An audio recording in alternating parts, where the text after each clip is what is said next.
the second part of the method of variation of parameters is actually two very clever tricks.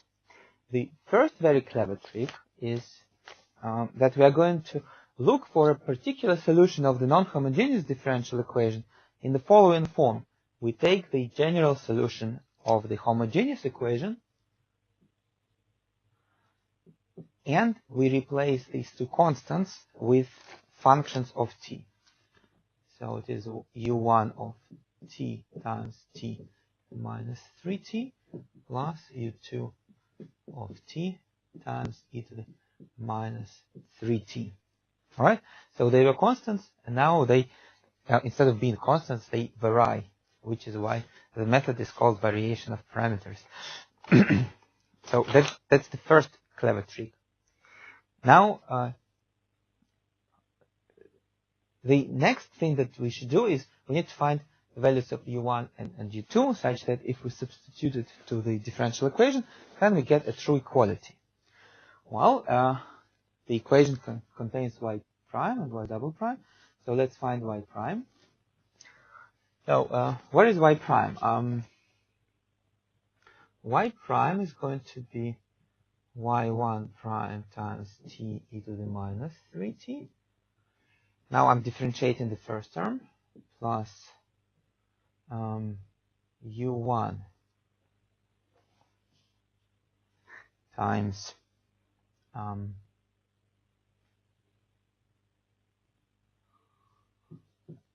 you know what, I'll just try it, t times e to the minus 3t prime, without actually computing it. But then it is more convenient to continue on the next line. You will see why in a second. So it is going to be plus u2 prime times e to the minus 3t plus u2 times e to the minus 3t prime. Well, and here comes the second very clever trick. You have to think a little bit ahead. Now we could continue and we could compute y double prime, and then we could substitute it to this differential equation, and then we could try to solve for y1 and y2. But then we would have one equation with two unknowns, u1 and u2. So, which usually means two things. First, one equation with two unknowns, it has infinitely many solutions, and we do not need infinitely many. We are just looking for one particular solution of this differential equation. And second, there is no general method to solve one equation with two unknowns. All methods to solve equations, they are about one equation, one unknown, or maybe two equations, two unknowns. So one equation, two unknowns, it doesn't really make our things easier. But if we had two equations with two unknowns, then it would make things easier. Well, but we only have one equation. So if we want to have two equations with two unknowns, where do we find another equation? And the trick here is just to invent the second equation with the logic that we want to make our life simpler. So we want to simplify calculations. So we want to invent a second equation such that our calculations become simpler. And at the same time, it will give us two equations with two unknowns, which is doable.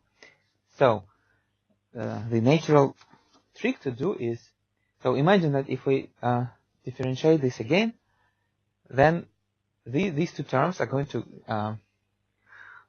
give us some u1 double prime and u2 double prime. And of course, it's better not to have that. So we are going to require that the sum of these two terms is 0. That's the second clever trick. So the second clever trick is to, additionally to the first equation, we are going to request that u1 prime times t e to the minus 3t plus u2 prime times e to the minus 3t is 0. Right, so this comes from a clever trick. Well, and if this is 0, it means that this part disappears.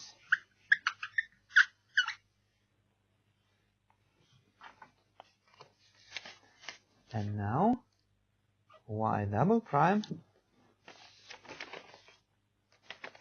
is much simpler, right? So y double prime, we just need to differentiate this again. So then we are going to have u1 prime times t e to the minus 3t prime plus u1 times t e to the minus 3t double prime plus u2 prime e to the minus 3t prime and plus u2 e to the minus 3t double prime.